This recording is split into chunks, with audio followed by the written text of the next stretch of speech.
Saudara-saudara yang dikasihi Tuhan, blind spot secara hurufiah berarti titik buta. Artinya suatu titik di mana kita tidak dapat melihat apa-apa. Selain menjadi istilah kedokteran, biasanya istilah blind spot dipakai dalam rangka menyetir kendaraan, terutama kendaraan besar. Blind spot berarti pengemudi tidak dapat melihat apakah ada kendaraan lain di sampingnya, lebih khusus lagi saat jalanan berbelok. Maka yang harus berhati-hati tidak hanya pengemudi kendaraan besar ini, melainkan para pengemudi kendaraan lainnya.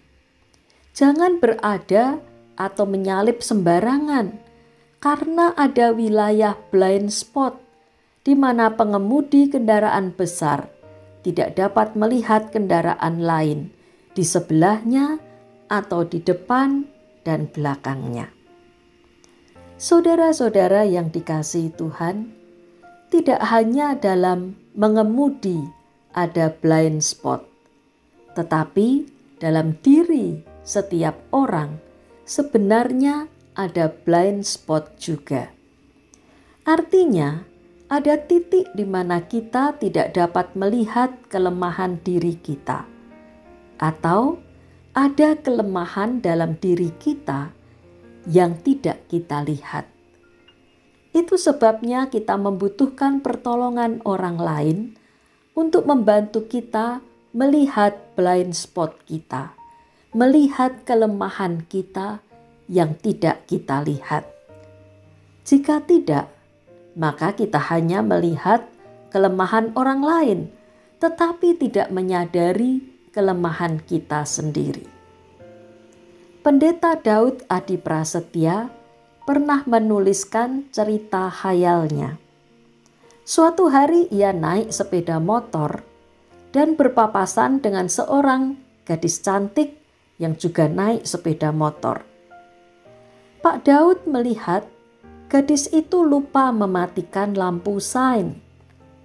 Maka Pak Daud mengingatkan dengan memberi kode memakai jari-jari yang berulang-ulang membuka dan menutup.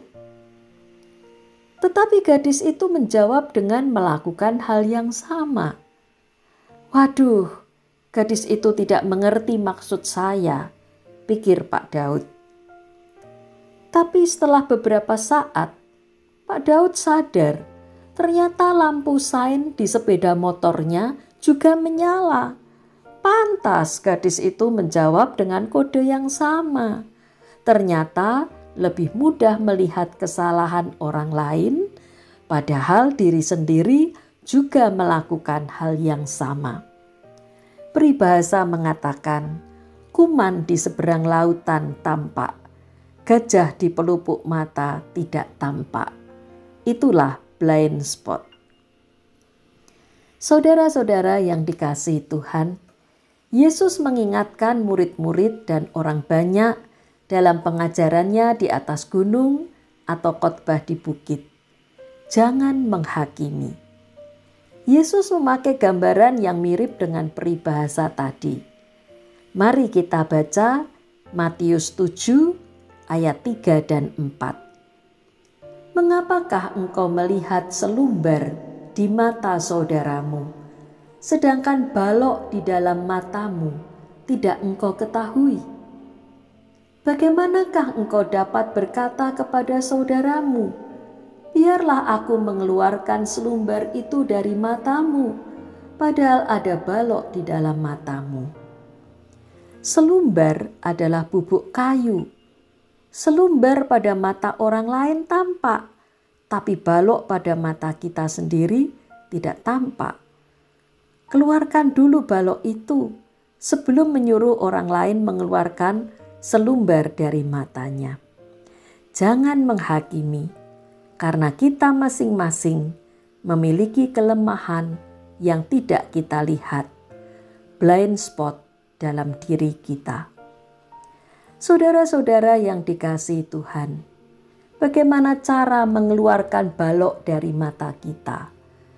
Mungkin kita tidak melihatnya, maka kita membutuhkan bantuan orang lain untuk menolong kita mengeluarkan balok itu. Demikianlah dalam persekutuan, kita saling menolong mengeluarkan balok masing-masing. Kita saling menolong untuk melihat dan menyadari blind spot masing-masing. Pada tahun 1955, dua orang psikolog bernama Joseph Luft yang hidup tahun 1916 sampai 2014 dan Harrington Ingham yang hidupnya tahun 1916 sampai 1995 mencetuskan suatu teori yang sangat terkenal sampai sekarang yang disebut Johari's Window atau jendela Johari. Kata Johari merupakan singkatan nama mereka, Joseph dan Harrington. Dalam teori ini ada 4 daun jendela dalam diri setiap orang. Yang pertama, saya tahu, orang lain tahu. Itu adalah hal yang terbuka, semua orang tahu. Jendela yang kedua adalah saya tahu, orang lain tidak tahu. Wah, ini rahasia saya yang saya simpan supaya orang lain tidak tahu. Jendela yang ketiga, saya tidak tahu, orang lain tahu. Inilah blind spot. Saya tidak tahu, orang lain tahu. Dan jendela yang keempat, saya tidak tahu, orang lain tidak tahu. Wah, kalau ini misteri, tidak ada yang tahu. Di sini jelas sekali kita membutuhkan pertolongan orang lain untuk menyadari blind spot kita, karena kita tidak tahu, sedangkan orang lain tahu. Oleh karena itu, mari kita meningkatkan persekutuan kita, supaya kita dapat saling membantu, menyadari blind spot dalam diri masing-masing, agar kita dapat memperbaikinya. Ibrani 10 ayat 24 mengajak kita, dan marilah kita saling memperhatikan, supaya kita saling mendorong dalam kasih dan dalam pekerjaan baik. Amin.